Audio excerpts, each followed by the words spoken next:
Saint Martin দ্বীপের পরিবেশ ও প্রতিবেশ সুরক্ষায় মহাপরিকল্পনা হাতে নিয়েছে সরকার। এর মাধ্যমে দ্বীপের বাসিন্দাদের বিকল্প কর্মসংস্থানের পাশাপাশি নিয়ন্ত্রিত পর্যটন নিশ্চিত করা হবে বলে জানিয়েছেন পরিবেশ, বন ও জলবায়ু উপদেষ্টা সৈয়দা রিজওয়ানা হাসান।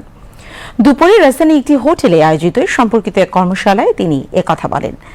জাতিসংঘ উন্নয়ন সংস্থা ইউএনডিপি আয়োজিত ওই কর্মশালায় সরকারি ও উন্নয়ন সংস্থা প্রতিনিধির পাশাপাশি সেন্ট মার্টিন দ্বীপের প্রতিনিধিরা অংশগ্রহণ করেন।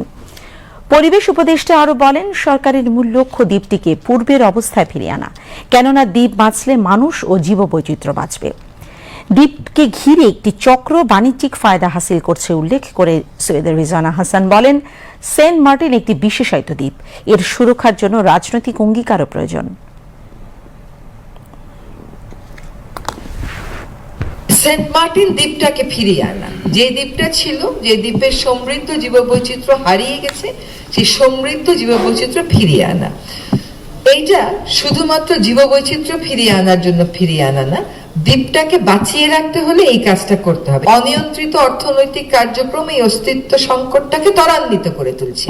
এইটাকে আমাদের স্লো ডাউন করে দিতে হবে এবং দ্বীপটাকে যতটুকুন পারি আমাদের প্রোটেকশনের দিকে এগোতে হবে। দ্বীপ বাঁচলে সবচেয়ে বেশি লাভবান কারা হবে? দ্বীপের মানুষেরা আর দ্বীপের জীববৈচিত্র্য। কিন্তু ওই দ্বীপবাসীর বিকল্প কর্মসংস্থানে আমাদেরকে যেতে হবে। সেই বিকল্প কর্মসংস্থানের মধ্যে কৃষি মন্ত্রণালয়, মৎস্য মন্ত্রণালয়, তাদের ভূমিকা আছে।